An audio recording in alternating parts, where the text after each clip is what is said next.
দলীয় সমন্বয়কদের শরীয়তপুর পৌঁছানোর পর কি কি কর্মসূচি রয়েছে এবং তারা কয়টা নাগাদ শরীয়তপুরে পৌঁছতে পারে সে বিষয়ে আপনার কাছে কি তথ্য আছে?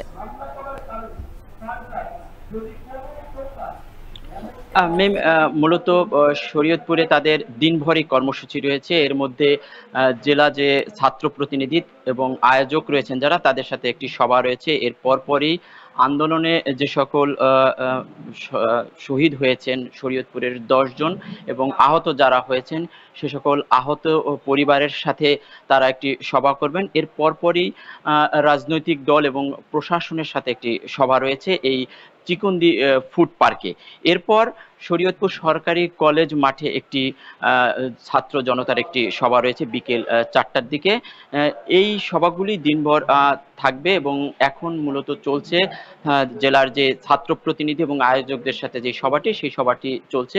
শরীয়তপুর যে উপজেলাগুলো রয়েছে প্রত্যেক উপজেলা থেকে 5 জন করে ছাত্র প্রতিনিধি এসেছেন এবং জেলার আরো 40 জন প্রতিনিধি সহ 70 জনের মতো প্রতিনিধিরা ঢাকা থেকে যে কেন্দ্রীয় সমন্বয়ক 10 জন এসেছেন তাদের সাথে আলোচনা করছেন। সেখানে কিন্তু আসলে এই বৈষম্য বিরোধী আন্দোলনের ভবিষ্যৎ করণীয়, পাশাপাশি কি ধরনের তারা ভবিষ্যতে পদক্ষেপ নেবেন এবং বিভিন্ন উপজেলা থেকে যারা আসছেন তারা বলছেন যে তাদের এলাকার যে সকল অনিয়ম, দুর্নীতি এবং অভিযোগ আছে সেগুলো কিন্তু কেন্দ্রীয় কমিটির কাছে তারা উপস্থাপন করছেন, এমনটা আমরা দেখছি। এবং প্রত্যেকেই কিন্তু তারা চাহিদা দিচ্ছেন, বিশেষ করে শরীয়তপুরে যে পাবলিক ইউনিভার্সিটি নেই সেই ইউনিভার্সিটির কথা, পাশাপাশি শরীয়তপুর ঢাকা যে সড়কটি নির্মাণাধীন সেই সড়কটি কিন্তু নির্মাণ করা দ্রুত সম্ভব, সেজন্য কিন্তু তারা কেন্দ্রীয় কমিটির সমন্বয়কদের সাথে আলোচনা করছেন। তারা বলছেন যাতে তাদের মাধ্যমে অন্তত অন্তর্বর্তীকালীন সরকারের প্রতিনিধিদের কাছে তারা এই বিষয়গুলো উপস্থাপন করেন।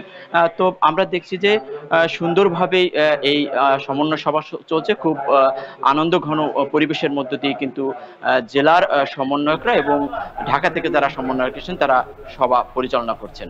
মিম, শরীয়তপুর থেকে আমাদের সঙ্গে যুক্ত হচ্ছিলেন সহকর্মী কাজী মনিরুজ্জামান। এখন জনপদের এই পর্যায়ে নিচ্ছে একটা বিরতি, ফিরছে একটু পর, সাথেই থাকুন।